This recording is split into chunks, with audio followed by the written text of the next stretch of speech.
यहाँ से स्टार्ट करेंगे। दृष्टि है इसका यहाँ पर टेस्ट नंबर तीसरा है, ठीक है। टेस्ट नंबर 3 देखेंगे। इसका पार्ट 1 हम लोग यहाँ पर कर चुके थे, करीब 51 क्वेश्चन हम लोग यहाँ पे कवर किए थे, राइट। इसमें आपका सिलेबस है ज्योग्राफी का करीब 75 क्वेश्चन और आपका करंट अफेयर्स के 25 क्वेश्चन होंगे इसमें, ठीक है। तीसरा नंबर पेपर है और यहाँ पर आपका जो हुआ था ये 23 तारीख के आसपास हुआ था पेपर, राइट। इसका पार्ट 1 में दिखा चुका था करीब 25 तारीख को, और यहाँ पर आज मैं अपलोड कर रहा हूँ इसका सेकंड पार्ट। और अभी संडे को होने वाला है 30 तारीख को यहाँ से इसका चौथा पेपर, तो अभी आपको लेकर आऊँगा। तो स्टार्ट करते हैं क्वेश्चन, देखते हैं क्वेश्चन नंबर जो 50-51 से कराने थे हमको वो देखते हैं, राइट। एक बार देख लेते हैं कहाँ तक हो गए थे, मैं दिखा देता हूँ।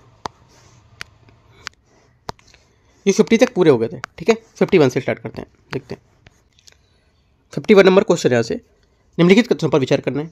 राष्ट्रीय डिजिटल साक्षरता मिशन NDLM के बारे में विचार करना है।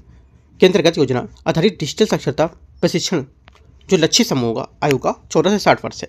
पहली बात यहाँ से करेक्ट है, ठीक है, क्योंकि यहाँ पर जो इसका लक्ष्य समूह था वो 14 से 60 वर्ष था, राइट। और जो डिजी केरलम में इस पहल ने सभी आयु के वर्ग यहाँ तक कि 100 वर्ष से भी अधिक जो व्यक्ति हैं उनको भी यहाँ पर शामिल करने के लिए विस्तार किया है, ठीक है। पहली बात करेक्ट है।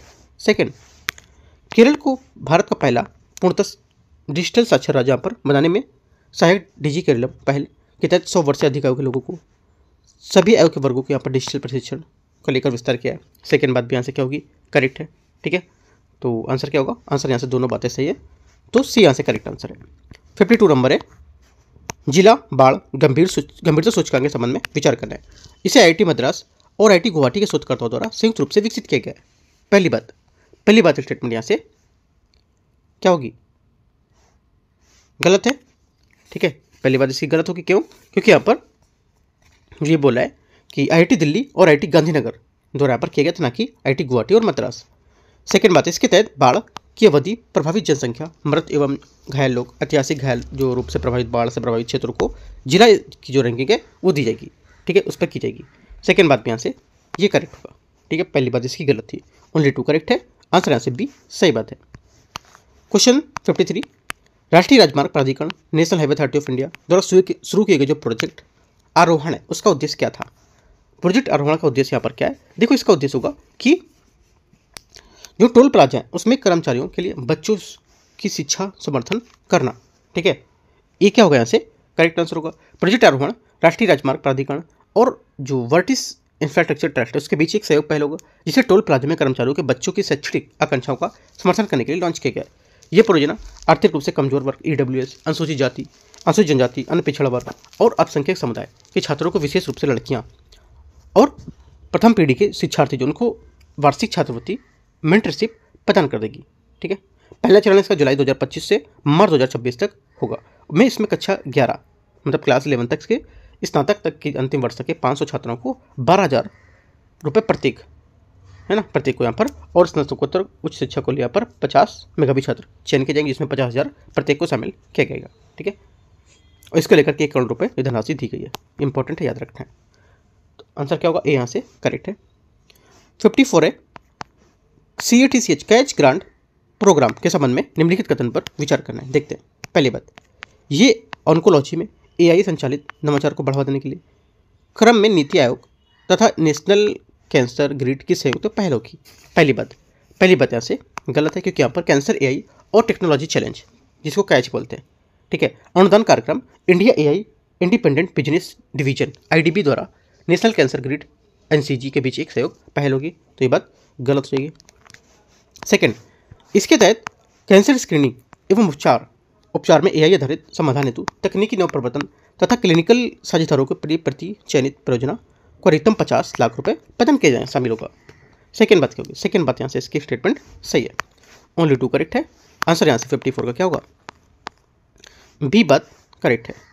55 है इक्वेटर इनिशिएटिव अवार्ड 2025 के संबंध में विचार करना है। अक्सर जैव विविधता संरक्षण हेतु नोबेल पुरस्कार के रूप में संदर्भित किए जाने वाले इस पुरस्कार को प्रतिवर्ष संयुक्त राष्ट्र पर्यावरण कार्यक्रम UNEP द्वारा प्रदान किया जाता है। पहली बात, 55 का पहला स्टेटमेंट गलत है, क्योंकि यहाँ पर इक्वेटर इनिशिएटिव अवार्ड प्रतिवर्ष संयुक्त राष्ट्र विकास कार्यक्रम UNDP द्वारा प्रदान किया जाता है, ठीक। तो ये बात UNEP नहीं होगा, UNDP होगा, United Nation Development Programme. Second, Karnataka के धारवाड़ जिले के तीर्था गांव का बीबी फातिमा महिला एवं स्वयं सहायता समूह इसके विजेताओं में से एक माने गए। सेकेंड बात क्या होगी? सेकेंड बात यहाँ से करेक्ट है, ओनली 2 करेक्ट है, बी यहाँ से आंसर है। 56 है, मात्र वन पहल के संबंध में विचार करना है। ये पहल दिल्ली एनसीआर को मरुस्थलीकरण से बचाने के लिए क्रम में एक प्राकृतिक अवरोधक के रूप में भूमिका निभाने वाली जो अरावली परिस्थिति तंत्र है उसको पुनरुद्धार करने में सहायक होगा। पहली बात 56 का पहला स्टेटमेंट यहाँ से क्या होगा? करेक्ट है। सेकेंड बात है, इस परियोजना का उद्देश्य अरावली क्षेत्र में प्रोसोपिस जूलीफ्लोरा जैसी तीव्र वृद्धिशील विदेशज प्रजातियों को बढ़ावा देकर स्थानीय वनस्पति का पुनरुद्धार करना होगा। सेकेंड बात यहाँ से गलत होगी, राइट? क्यों? क्योंकि यहाँ पर विदेशज प्रणाली को बढ़ावा देने के बजाय इसमें मात्र वन परियोजना का उद्देश्य प्रोसोपिस जूलीफ्लोरा काबुली कीकर जिसको बोलते हैं जैसे आक्रामक पौधों को हटाकर उनकी जगह बरगद, पीपल, नीम, ढाक के पेड़ को यहाँ पर लगाना होगा। ठीक है, ये बात गलत हो जाएगी सेकेंड वाली। याद रखना क्या इसका आंसर होगा, तो ओनली 1 करेक्ट है, ये यहाँ से 56 का करेक्ट आंसर है। 57 है, 57 नंबर आवाजा प्रोग्राम एक्शन 2024 से 2034 तक स्थल रूप यहाँ पर जो विकासशील देश है, ठीक है, उसके यहाँ पर संदर्भ में प्राथमिक रूप से निम्नलिखित में से किस क्षेत्र में प्रगति को बढ़ावा देने पर केंद्रित होगा? आंसर हो जाएगा 57 का करेक्ट आंसर व्यापार प्रोत्साहन, प्रौद्योगिकी और जलवायु अनुकूलन को लेकर। ये यहाँ से क्या होगा? करेक्ट आंसर होगा 57 का। ठीक है, 58 है multi disciplinary education and research improvement in technical education. ठीक है, योजना के संबंध में विचार करना है। इसे बाहरी सहायता के रूप में एशियाई विकास बैंक द्वारा वित्त पोषित किया जाएगा। पहली बात 58 का पहला स्टेटमेंट यहाँ से गलत है, क्योंकि यहाँ पर उच्च तकनीकी और शिक्षा के अनुसार के लिए भारत के साथ निरंतर सहयोग के तहत इसे विश्व बैंक द्वारा 2100 करोड़ रुपए की सहायता के साथ प्राप्त होगा, ये ना कि एशियाई विकास बैंक। ठीक है, एशियन डेवलपमेंट बैंक यहाँ पर नहीं होगा। ठीक है, क्या होगा? ये जो होगा आपका ये हो जाएगा एशिया जो विकास बैंक बोला, ये बात गलत है। ठीक है, तो विश्व बैंक, वर्ल्ड बैंक इसका करेक्ट होगा। सेकेंड बात, इस योजना का उद्देश्य तकनीकी शिक्षा में गुणवत्ता और समता के साथ संबंधित शासन में सुधार करना होगा। सेकेंड बात सही है, ओनली 2 करेक्ट है, बी। 59 है केंद्रीय स्वास्थ्य मंत्रालय द्वारा हाल ही में प्रारंभ की गई श्रेष्ठ पहल का उद्देश्य किस क्षेत्र को सुदृढ़ीकरण करना है? ठीक है, तो आंसर क्या होगा? 59 का करेक्ट आंसर यहाँ से देगा राज्य औषधि नियामक प्रणाली को लेकर के, राइट? ये बात इसका क्या होगा? करेक्ट आंसर होगा केंद्रीय स्वास्थ्य और परिवार कल्याण जो मंत्रालय, ठीक है, उसने शुरू किया गया यहाँ पर राज्य स्वास्थ्य नियामक उत्कृष्ट सूचकांक श्रेष्ठ एक प्रथम प्रकार की राष्ट्रीय पहल है जिसे पारदर्शी डेटा संचालित ढांचे के माध्यम से राज्य द्वारा और केंद्र शासित प्रदेश जो होंगे उसकी औषधि नियामक प्रणालियों के बेंचमार्क और सुदृढ़ करने के लिए डिजाइन किया गया है। क्वेश्चन नंबर 60 है आदि कर्मयोगी अभियान के संबंध में विचार करना है। यह अभियान जनजातीय कार्य मंत्रालय द्वारा नीति आयोग के सहयोग से शुरू किया गया था जिसे इसका नोडल निकाय बनाया गया है।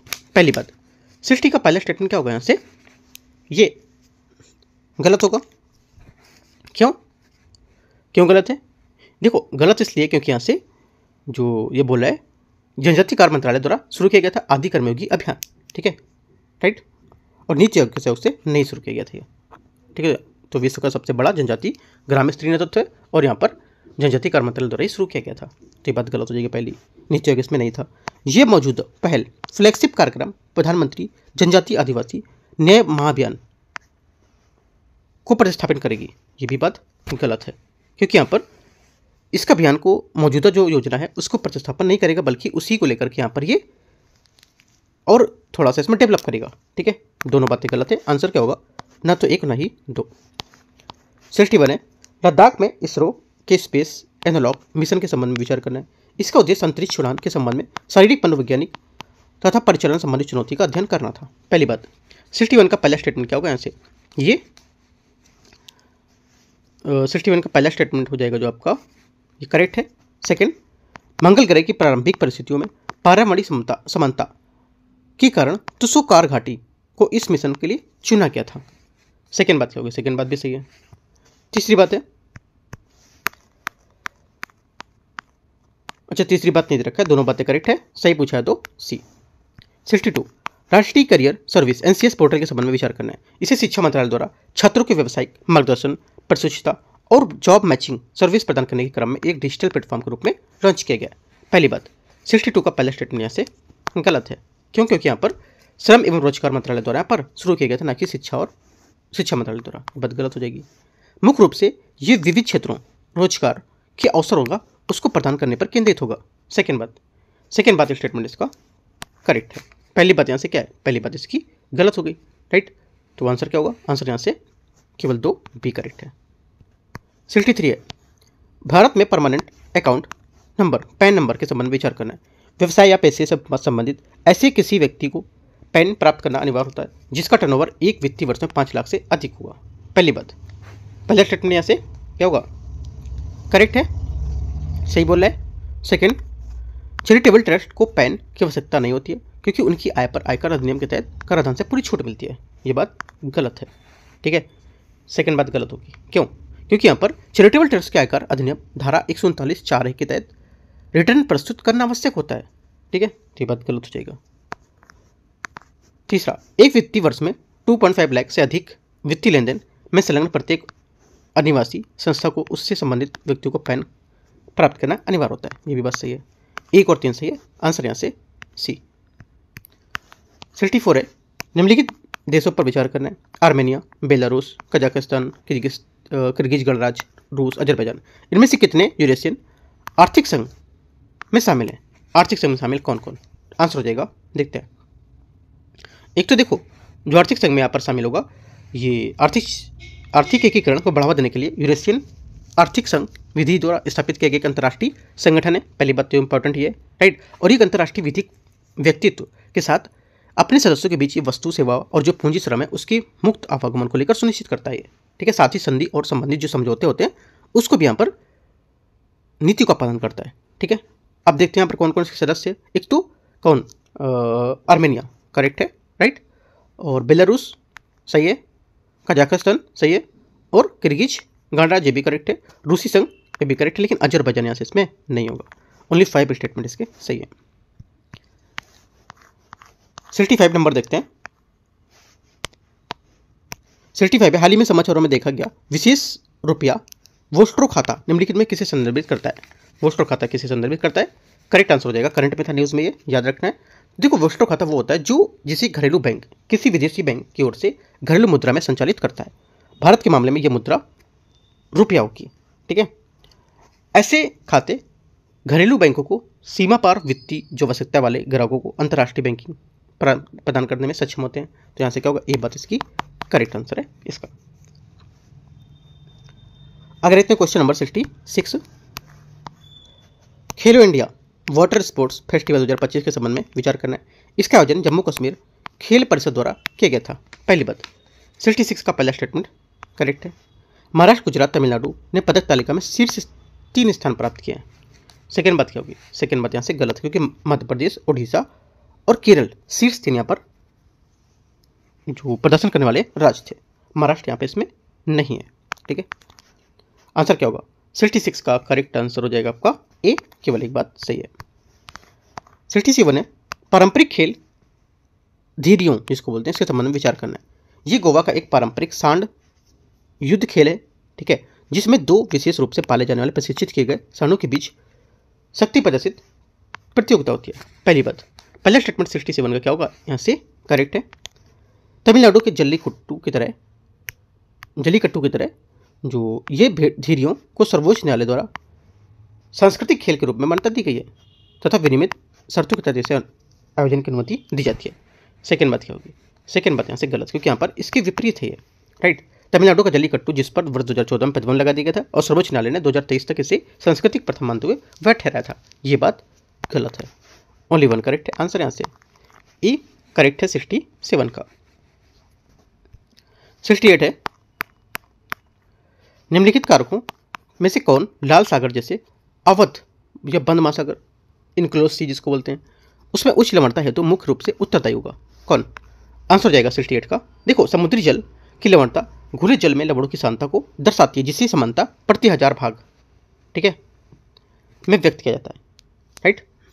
वाष्पीकरण, वर्षा, नदी प्रवाह ये महासागरीय प्रसंचरण में अंतर्गत इसके अंतर कार जो होता है उसके विभिन्न समुद्री क्षेत्रों में अलग अलग पाए जाते हैं।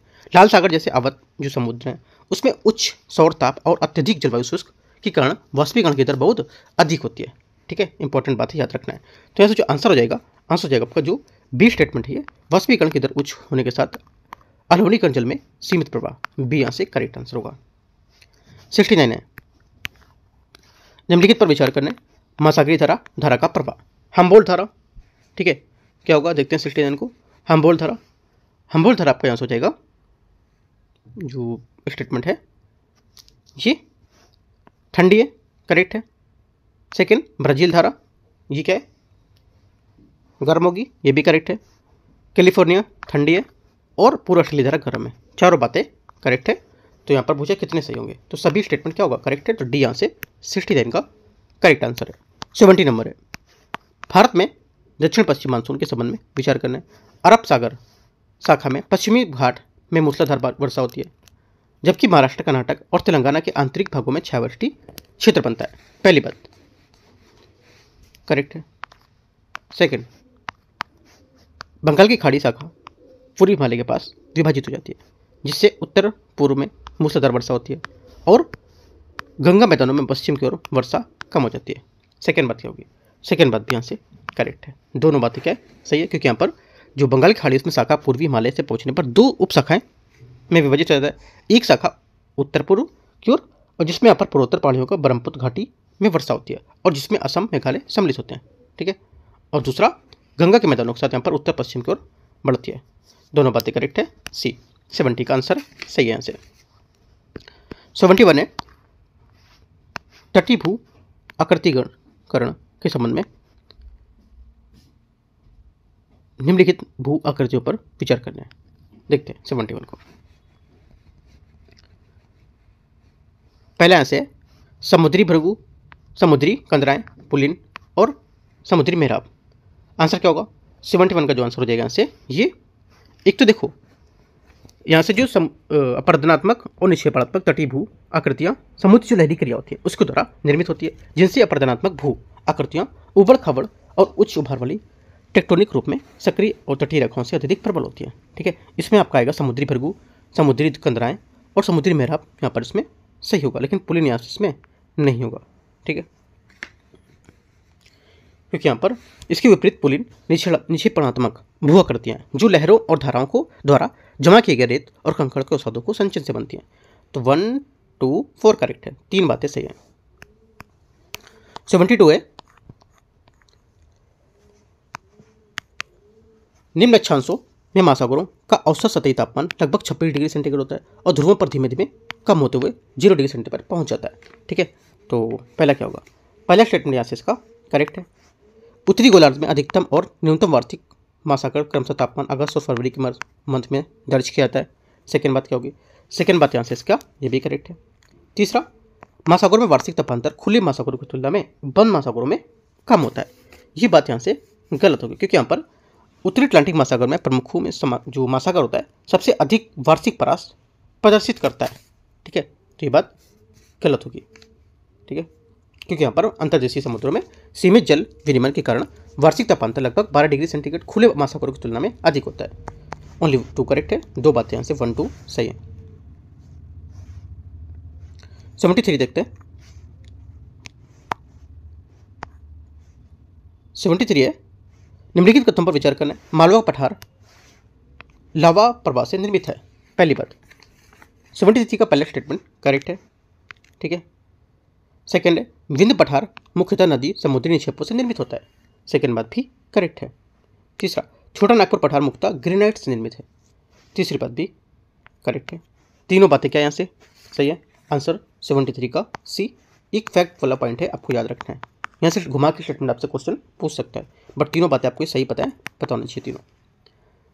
क्वेश्चन नंबर 74 है, निम्नलिखित पर विचार करना, नदी और स्रोत इसके देखते हैं। सिंधु क्या होगा, ये तिब्बत में बोखरचू के निकट से ग्लेशियर है, सही है। रावी हिमाचल प्रदेश में कुल्लू पहाड़ियाँ, सेकंड क्या है, सेकंड बात भी करेक्ट है। तीसरा, चेनाब केलांग के पास चंद्रा और भागा का संगम, तीसरी बात भी करेक्ट है। चौथा, ब्यास कश्मीर के बेरीनाग में झरना, ठीक है, चौथी बात यहाँ से क्या होगी, चौथी बात यहाँ से इसकी गलत हो जाएगी। ठीक है, क्यों गलत है? क्योंकि यहाँ पर जो ब्यास नदी हिमाचल प्रदेश लगभग 4000 मीटर की ऊंचाई पर रोहतक दर्रे के पास ब्यास कुंड से उद्गमित होती है।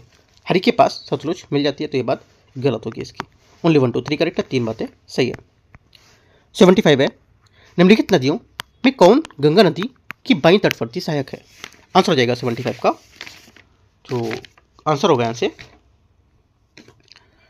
75 का जो करेक्ट आंसर है ये, एक तो देखो यमुना, ठीक है, यमुना क्या है यहाँ से करेक्ट होगा इसका, राइट। दूसरा यमुना के बाद आपको हो जाएगा यमुना, अच्छा यमुना में थोड़ा डाउट था, यमुना यहाँ से नहीं होगा इसका आंसर, ठीक है, यमुना गलत है, राइट, क्योंकि यहाँ पर यमुना नदी पश्चिमी हिमालय यमुनोत्री ग्लेशियर से निकलकर प्रयागराज इलाहाबाद गंगा नदी मिलती है, जो इसकी सबसे महत्वपूर्ण दाएं तट की सहायक नदी है। ठीक है, बाएं तट की नहीं है, थोड़ा सा डाउट था यमुना का, तो यहाँ से गलत होगा यमुना, ठीक है, ये नहीं होगा। गंडक, गंडक आपका करेक्ट है, ठीक है, क्योंकि यह नेपाल के हिमालय से उद्गमित होती है। घाघरा, घाघरा भी यहाँ से करेक्ट होगा, क्योंकि घाघरा नदी तिब्बत हिमालय के मापचाओंगो ग्लेशियर से उद्गमित होती है। कोसी भी करेक्ट होगा, तो 2 3 4 यहाँ से सही है, पहली बात यमुना गलत होगी इसकी, ठीक है। 75 का जो आंसर होगा यहाँ से यमुना को छोड़ करके डी यहाँ से करेक्ट आंसर है। 76 है, निम्नलिखित कथन पर विचार करना है। भारत के पश्चिमी तट पर छोटे इनलेट एवं प्राकृतिक बंदरगाह हैं, जबकि विशाखापट्टनम को छोड़कर पूर्वी तट पर ऐसे प्राकृतिक बंदरगाह का अभाव होता है। पहली बात 76 का पहला स्टेटमेंट यहाँ से करेक्ट है, बात सही है इसका, ठीक है। सेकंड देखते हैं, सेकंड बोले पश्चिमी तटीय मैदान चावल, ताड़, सुपारी, नारियल ये खेती के लिए प्रसिद्ध है, जबकि यहाँ पर पूर्वी तटीय मैदान को प्राथमिक रूप से मसालों की खेती के लिए जाना जाता है। सेकेंड बात इसकी गलत हो जाएगी, राइट, क्यों? सेकेंड इसलिए गलत है क्योंकि यहाँ पर पश्चिमी तटीय मैदान में मसालों की खेती के लिए जाना जाता है। आप लिख लो, ये इंपॉर्टेंट है, पश्चिमी जो है तट में उसमें किसके लिए? मसालों के लिए जाना जाता है, ठीक है, जो उच्च वर्षा और लेटराइट मृदा से युक्त है। और जो पूर्वी तटीय है, ठीक है, पूर्वी तटीय में आपका यहाँ से जो चावल, नारियल, सुपारी, ताड़ इन सब के लिए यहाँ पर उत्पादक होगा, जो जलोढ़ डेल्टाई मिट्टी से युक्त है। यहाँ से क्वेश्चन एक पूछ सकता है, यूपीएससी इंपॉर्टेंट है, ठीक है, स्टेट पीरियड से भी क्वेश्चन यहाँ से आते हैं, तो आपको एक फैक्ट पॉइंट, की पॉइंट इसको लिख लेना है। आंसर क्या होगा? 76 का जो आंसर हो जाएगा हमारा ए यहाँ से करेक्ट है। 77 नंबर है, ब्रह्मपुत्र नदी प्रणाली के संबंध में विचार करना है। ब्रह्मपुत्र नदी तिब्बत के मानसरोवर झील के निकट चेमायुंग डूंग ग्लेशियर से उद्गमित होती है। पहली बात 77 का पहला स्टेटमेंट यहाँ से क्या होगा? करेक्ट है। तिब्बत में इसे त्सांगपो के नाम से जाना जाता है और ये नामचा बरवा के पास भारत में प्रवेश करने के पहले पूर्व में प्रवाहित होती है। सेकेंड बात करेक्ट है। भारत में ये अरुणाचल प्रदेश में दिबांग के रूप में प्रवाहित होती है और असम में दिबांग तथा लोहित की नदियों के साथ मिलने के बाद इसे ब्रह्मपुत्र के नाम से जानते हैं। तीसरी बात क्या होगी? तीसरी बात भी करेक्ट है, तीनों सही है। 77 का आंसर क्या होगा? डी करेक्ट है। 78 है, निम्नलिखित फसलों पर विचार करना है। गेहूँ, सरसों, रेपसीड, चना, मूंगफली। कितनी यहाँ पर रबी की फसलें हैं? ठीक है, आंसर हो जाएगा जो रबी की फसल यहाँ से, एक तो रबी फसल जो होती है ये शीत ऋतु में अक्टूबर से दिसंबर के बीच में बोई जाएगी और ग्रीष्म ऋतु जो है अप्रैल से जून के दौरान काटी जाती है। ये फसलों में ठंडी जलवायु उत्पादित की जाती है और नमी के लिए सिंचाई अथवा पश्चिमी विक्षोभ पर निर्भर करती है। आपसे बोलेगा ये पूर्वी जो निक्षोभ है, पूर्वी विक्षोभ या दक्षिण विक्षोभ इस पर निर्भर करेगी, तो पश्चिमी विक्षोभ पर निर्भर करती है। इंपॉर्टेंट बात है, ठीक है। इसमें प्रमुख फसलें रबी की जो होगी गेहूँ, ठीक है, चना, सरसों, ठीक है, और रेपसीड। मूंगफली इसमें नहीं होगा, ठीक है। मूंगफली क्या होगा? क्योंकि दूसरी ओर मूंगफली एक खरीफ की फसल है जिसे मानसून जून जुलाई के दौरान बोया जाता है और अक्टूबर नवंबर में काटा जाता है। अक्टूबर नवंबर में क्या होता है? मूंगफली अभी देखो आने लगी नई मूंगफली, है ना, तो मिलेंगी आपको मार्केट में, राइट, तो याद रखना है। आंसर 4 बातें करेक्ट हैं इसकी, सी। क्वेश्चन नंबर 79, निम्नलिखित पर विचार करना है। भारत की तटरेखा की कुल लंबाई संशोधित होकर 11,098.81 किलोमीटर हो गई, जो पूर्व के अनुमान में 7517 किलोमीटर से अधिक है। पहली बात 79 का पहला स्टेटमेंट एकदम सही है, ठीक है। सेकंड, तटीय राज्यों में केंद्र शासित प्रदेशों से गुजरात की तटरेखा सबसे लंबी है जबकि दमन दीव की सबसे छोटी है। सेकंड बात यहाँ से क्या है? गलत होगी, ठीक है, क्यों? क्योंकि यहाँ पर सबसे तटीय राज्यों की जो और केंद्र शासित प्रदेशों में गुजरात की तटरेखा सबसे लंबी है, जबकि पांडुचेरी तटरेखा सबसे छोटी होगी, दमन दीव की नहीं। ओनली वन करेक्ट है आंसर, यहाँ से ए 79 का करेक्ट आंसर होगा। 80 नंबर क्वेश्चन है 80। लाल मृदा क्रिस्टली आग्नेय चट्टानों का विकसित होती है, जबकि लेटराइट मृदा निर्माण तीव्र निक्षरण के कारण होती है। पहली बात 80 नंबर का पहला स्टेटमेंट करेक्ट है। लाल मृदा क्रिस्टली और यहाँ पर जो कैंतरी चट्टान है उसमें लौ और विसरण के कारण लाल दिखाई देती है, जबकि यहाँ पर निर्जल जल के रूप में लौ उपस्थित होती है, ये पीली दिखाई देती है। पहली बात क्या होगी, पहली बात तो यहाँ से करेक्ट थी। दूसरी बात क्या होगी, दूसरी बात भी यहाँ से क्या होगी, गलत हो जाएगी, सही नहीं है। क्यों? क्योंकि लाल मृदा का लाल रंग क्रिस्टली एवं कैंतरी चट्टानों के कारण होता है, ये बात लिख सकते हो। जबकि पीला रंग जो है वो लौ निर्जल के रूप में होकर हाइड्रेट रूप में दिखाई देता है, तो ये बात गलत हो जाएगी सेकेंड वाली। पॉइंट जो गलत हो रहा है आप लिख सकते हो की पॉइंट इसके, ठीक है। तीसरा, लेटराइट मृदा में ह्यूमस और सूक्ष्मजीव का अभाव होता है, लेकिन उचित मृदा प्रबंधन से चाय, कॉफी, काजू जैसी फसलों के लिए उपयुक्त बन जाती है। तीसरी बात यहाँ से सही है, ठीक है। जहाँ पर लेटराइट आप देखो तुरंत काजू यहाँ पर होगा देखना, ठीक है। तो काजू यहाँ पर शो कर रहा है तो सही है, तो क्या होगा 13 करेक्ट है, राइट। काजू के साथ साथ दूसरी कहीं ना दे दे, ध्यान रखना है आपको, ठीक है। जो सोचोगे मैंने बोला था कि काजू जहाँ पर दिखे कोई भी हो साथ में और मार देना, नहीं, काजू कर है और भी यहाँ पर उसके साथ किए हैं, तो ठीक है, हिंट दे रहा हूँ कि यहाँ पर होता है इसका। तो 1 और 3 बात करेक्ट है, आंसर सी यहाँ से करेक्ट आंसर है। 81 है, भारत में खनिज वितरण में निम्नलिखित क्षेत्रों पर विचार करना है। दुर्ग, बस्तर, चंद्रपुर बेल्ट, बेल्लारी, बालाघाट बेल्ट और कोडरमा, ठीक है। तो इसमें बोला कितने क्षेत्र जो हैं भारत में लौह अयस्क उत्पादक के लिए क्षेत्र होंगे। आंसर हो जाएगा इसके जो क्षेत्र होंगे, एक तो हो जाएगा यहाँ से आपका, देखो यहाँ पर जो बोला है दुर्ग, बस्तर, चंद्रपुर, राइट, पहला वाला ये क्या होगा, ये यहाँ पे बस्तर जिले की बेलाडीला श्रृंखला में उत्कृष्ट गुणवत्ता हेमेटाइट भंडार पाए जाते हैं। ये क्षेत्र स्टील निर्माण के लिए उपयुक्त है, उच्च गुणवत्ता वाला लौह अयस्क उत्पादन करता है, ठीक है। तो पहली बात क्या होगी यहाँ से, ये करेक्ट है। सेकंड, बेल्लारी चित्रदुर्ग, बेल्लारी चित्रदुर्ग है जो ये कर्नाटक, ये प्रमुख यहाँ पर लौह उत्पादन का एक क्षेत्र होगा, ठीक है, सेकंड भी करेक्ट है। बालाघाट बेल्ट, बालाघाट बेल्ट यहाँ मध्य प्रदेश लौह अयस्क उत्पादन के लिए प्रसिद्ध नहीं है, तांबे के उत्पादन के लिए प्रसिद्ध है, गलत है। कोडरमा, कोडरमा ये भी बात गलत है, क्योंकि यहाँ पर ये लौह अयस्क के लिए नहीं बल्कि अभ्रक के लिए प्रसिद्ध है। ओनली 2 करेक्ट है, 2 बातें सही है।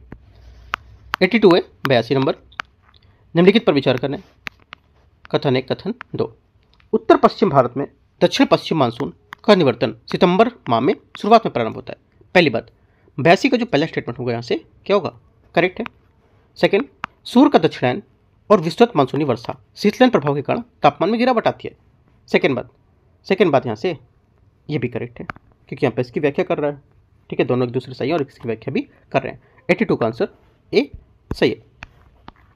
83 है, निम्नलिखित पर विचार करना है। हाथी मुख्यतः असम, कर्नाटक और केरल के उष्ण आर्द्र वनों में मिलते हैं, जबकि एक सींग वाले गैंडे असम और पश्चिम बंगाल, कच्छ और दलदली क्षेत्रों में मिलते हैं। क्या होगा, पहला स्टेटमेंट 83 का यहाँ से करेक्ट है, सही है। सेकंड, कच्छ का रण और थार रेगिस्तान क्रमशः भारतीय बाइसन जो होते हैं उसके और ऊँटों के प्राकृतिक आवास होते हैं। सेकंड बात 83 का जो सेकंड स्टेटमेंट है ये गलत होगा, राइट, क्योंकि यहाँ पर राजस्थान में थार रेगिस्तान तथा गुजरात में कच्छ का रण शुष्क क्षेत्र है, यहाँ मुख्य रूप से ऊँट, जंगली गधे का पर्यावास है। यहाँ पर बाइसन पश्चिमी घाट पर पाए जाते हैं, यहाँ पर वनवासी प्रजाति होती है ना कि यहाँ पर, ठीक है, तो गलत हो जाएगा। ओनली 1 करेक्ट है, 83 का आंसर ए। 84 है, निम्नलिखित कथनों पर विचार करना है। वुलर झील भारत की सबसे बड़ी मीठे पानी की झील है और इसका निर्माण हिमनदी गतिविधियों के कारण हुआ है। पहली बात 84 का पहला स्टेटमेंट यहाँ से क्या होगा, गलत है, क्योंकि यहाँ पर जम्मू कश्मीर स्थित वुलर झील इनमें से एक अपवाद है जिसका निर्माण हिमनद प्रक्रियाओं से नहीं हुआ है, बल्कि यहाँ पर विवर्तनिक गतिविधियों के परिणामस्वरूप हुआ था। सेकंड, भारत में अधिकांश मीठे पानी की झीलें हिमनदी की उत्पत्ति से हुई है और ये हिमालय क्षेत्र में केंद्रित है। सेकंड बात यहाँ से करेक्ट है, ओनली 2 करेक्ट है, आंसर बी 84 का। 85 है,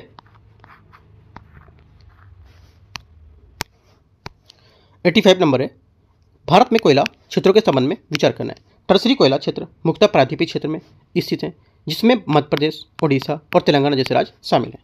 पहला 85 का पहला स्टेटमेंट यहाँ से क्या होगा, ये गलत है, ठीक है, पहली बात गलत है, क्योंकि टर्सरी कोयला क्षेत्र जो भारत का कुल कोयला उत्पादन का केवल 2% योगदान करता है और प्रायद्वीपीय क्षेत्र में पाया जाता है। ये असम, मेघालय, नागालैंड, अरुणाचल प्रदेश, जम्मू कश्मीर, सिक्किम में पाए जाते हैं, जो एक बहुत ही नई भूवैज्ञानिक संरचना को दर्शाता है।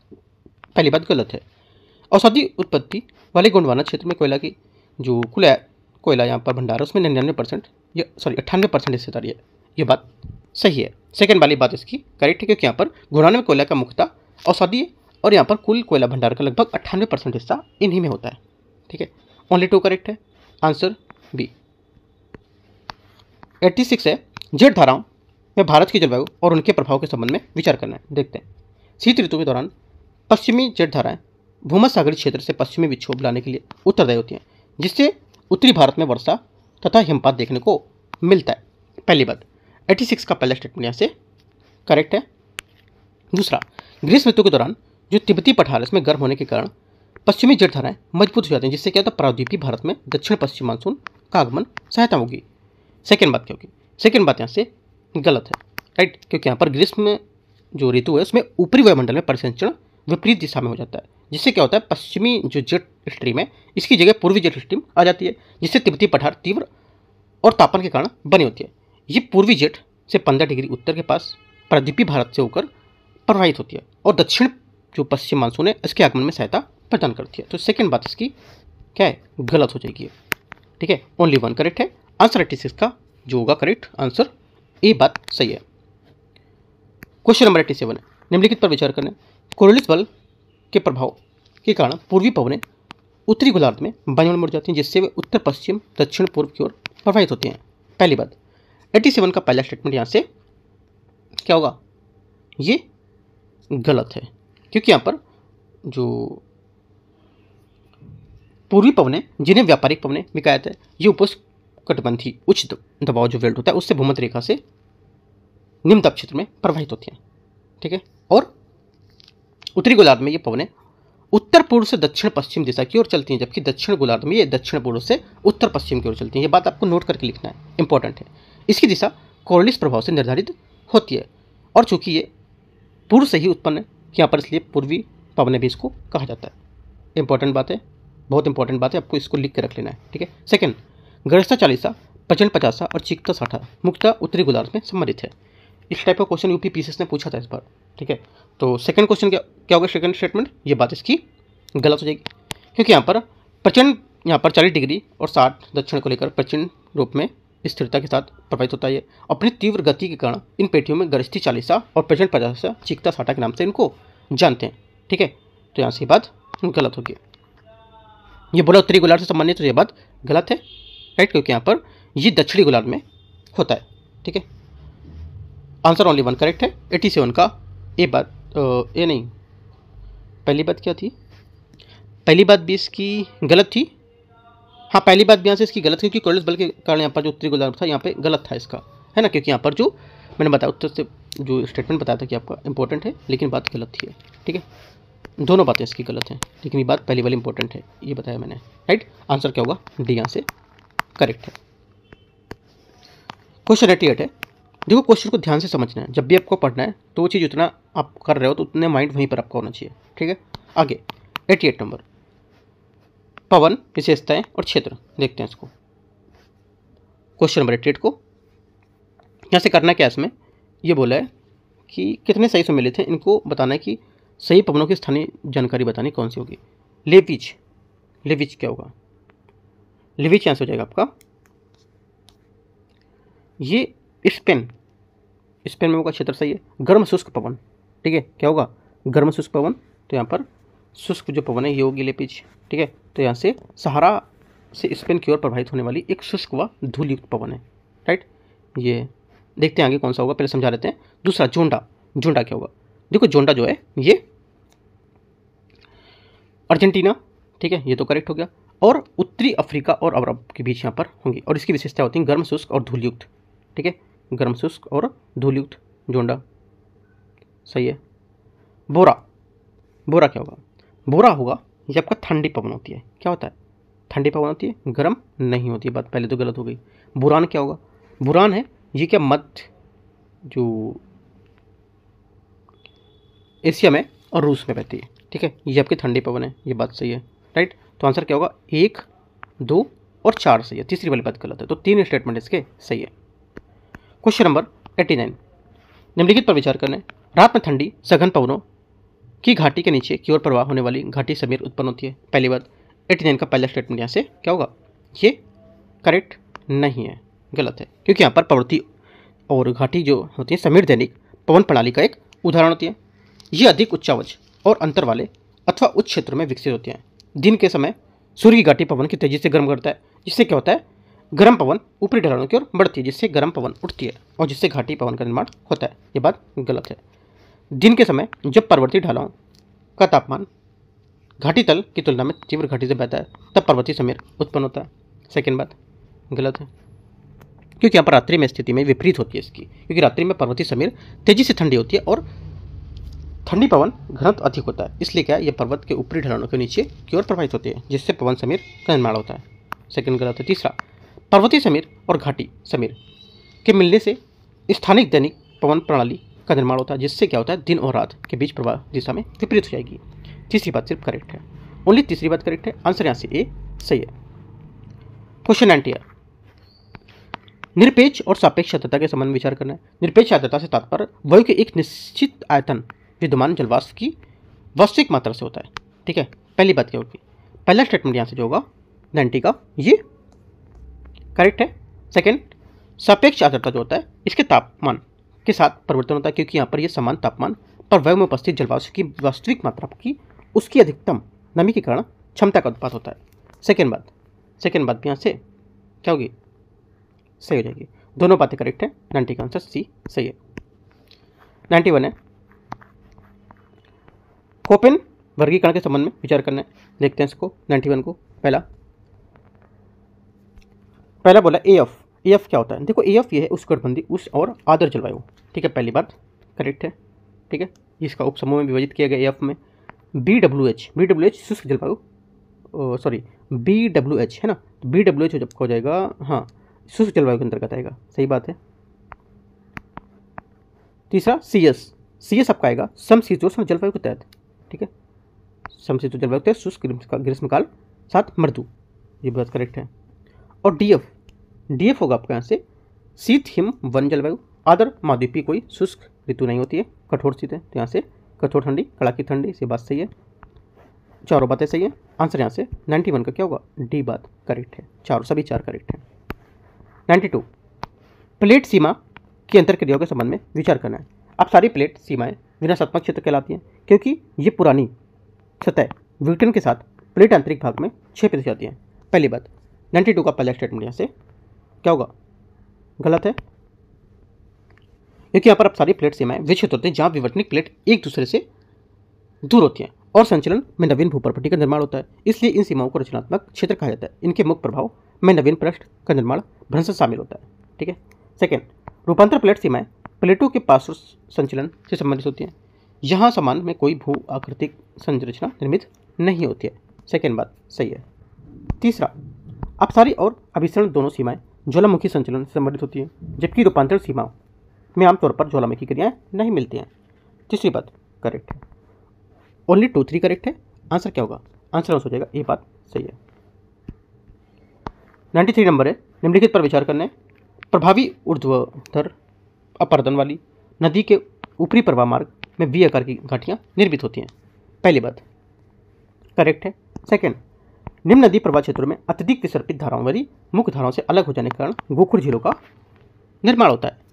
सेकेंड बात भी यहाँ से करेक्ट है, दोनों बातें करेक्ट है।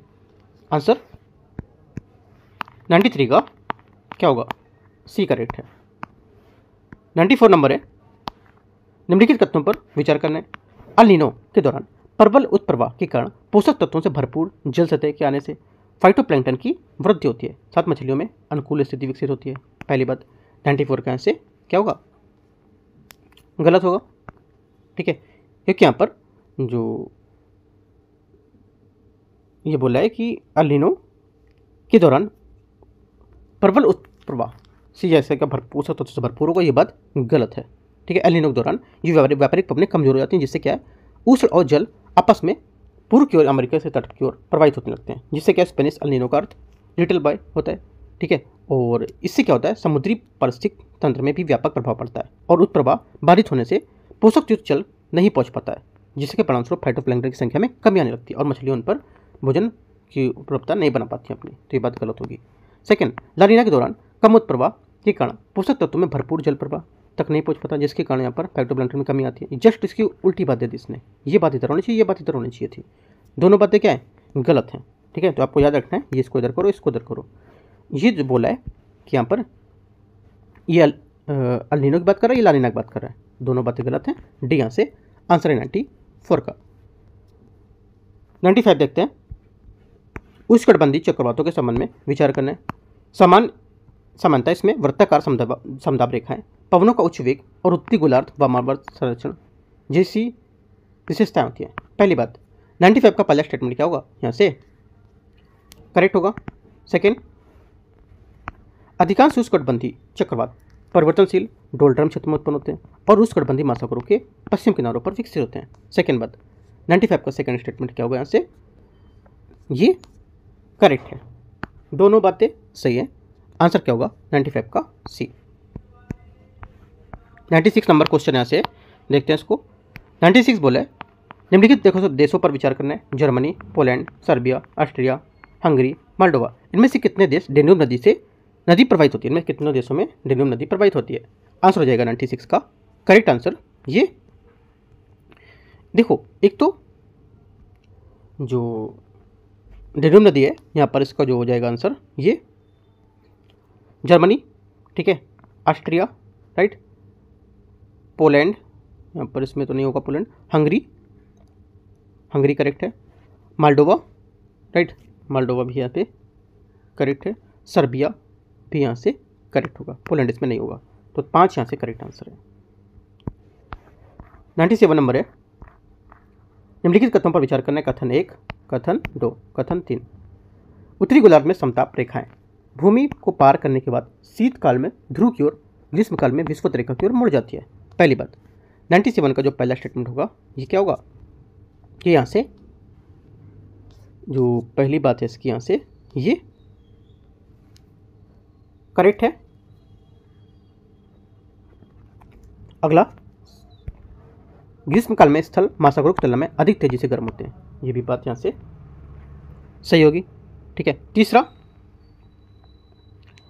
शीतकालीन स्थल महासागर की तुलना में तेजी से ठंडे होते हैं, ये भी बात करेक्ट है। तीनों बातें करेक्ट हैं, तो आंसर क्या होगा 2 और 3 जो है एक की व्याख्या कर रहे हैं, है ना। यहाँ से जो 2-3 स्टेटमेंट है एक की व्याख्या कर रहे हैं, तीनों बातें करेक्ट हैं। आंसर ए यहाँ से सही है।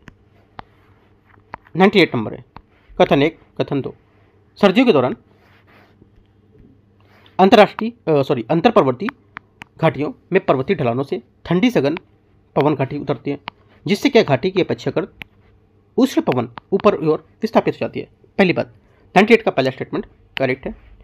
घाटियों में तापमान व्युत्क्रमण के कारण कम ऊंचाई वाली जो ढलानें हैं, ऊपरी ढलानों की तुलना में अधिक उष्ण होने पर हिमाचल जो प्रदेश के सेब उत्पादक क्षेत्रों में किसान के जो पाले से बचने के लिए कम ऊंची ढलानों का प्राथमिकता देते हैं।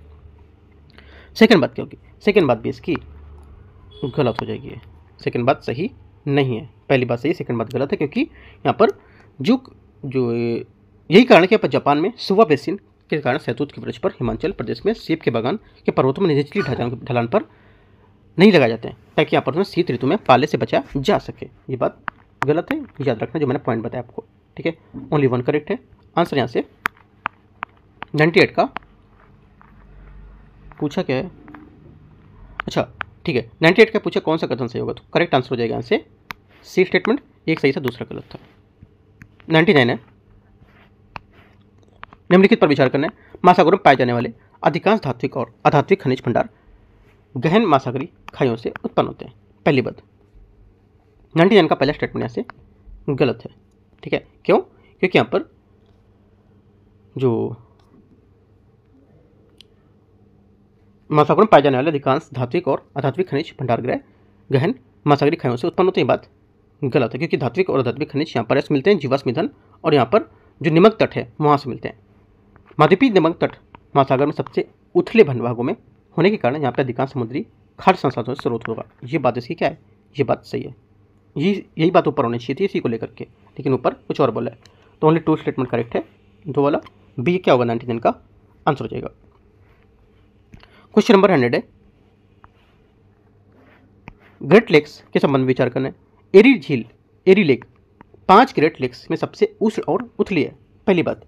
100 का पहला स्टेटमेंट यहाँ से करेक्ट है।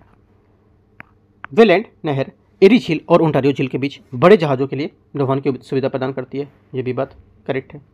सुपीरियर झील ग्रेट लेक्स में लगभग सबसे उत्तरी और पश्चिमी क्षेत्र में, ये भी बात यहाँ से करेक्ट है। चौथी बात देखते हैं। चौथी बात है, मिशिगन झील पूरी तरह से संयुक्त राज्य अमेरिका में अवस्थित एकमात्र ग्रेट लेक है, चौथी बात भी करेक्ट, चारों बातें करेक्ट है, आंसर यहाँ से डी करेक्ट हो जाएगा। ठीक है, इस टाइप से यहाँ पर टेस्ट नंबर 3 जो है 50-50 क्वेश्चन करके 2 पार्ट में खत्म हुआ। ठीक है, टेस्ट नंबर 4 आपका आएगा 30 तारीख को होगा पेपर, तो 30 तारीख को शाम तक कोशिश करेंगे कराने की, या तो फिर मैं अगले दिन इसको करा दूंगा। ठीक है, और जो टेस्ट नंबर 4 होगा, और मेंटरशिप दृष्टिकोण जो चल रहा है वो करीब मैंने 8 से 9 पेपर करा दिए, वो भी अब जाके इसी में देख सकते हो, यूट्यूब पे लिंक पड़ा होगा, या तो यूट्यूब के यहाँ पर जो प्ले लिस्ट है वहाँ पे जाके देख सकते हो। राइट, और इसका मेंटरशिप का अगला टेस्ट मैं कल कराऊंगा आपको। राइट, और जो विजन का है यहाँ पर मैं 15वां नंबर पेपर जो है वो करा रहा हूँ, कल मैंने कराया था। राइट, आज मैंने यूकेटी का भी पेपर कराया जो यहाँ पर टेस्ट नंबर 8वां था, उसका 8वां नंबर पेपर में कराया, जिससे कि पर्यावरण परिस्थिति की काफ़ी इंपॉर्टेंट क्वेश्चन यहाँ पे डिस्कस किए थे मैंने। ठीक है, और कल टेस्ट नंबर 9 डिस्कस करेंगे उसको, उसमें आपके होंगे करंट अफेयर्स के पर्यावरण परिस्थिति के अगस्त और सितंबर के क्वेश्चन। तो इस टाइप से मैं सब महीने के करंट अफेयर्स के क्वेश्चन हर टॉपिक हर सब्जेक्ट की वजह से कवर करेंगे। ठीक है, तो जुड़ जाओ, काफ़ी अच्छा यहाँ पर क्वेश्चन पेपर में बना रहा हूँ उसमें। राइट, तो एंड करते हैं इसको, बाकी कोई डाउट रहता है आप नीचे कमेंट में पूछ सकते हो। Right, all the best, thank you. Telegram से भी जुड़ के रहना है आपको। ठीक है।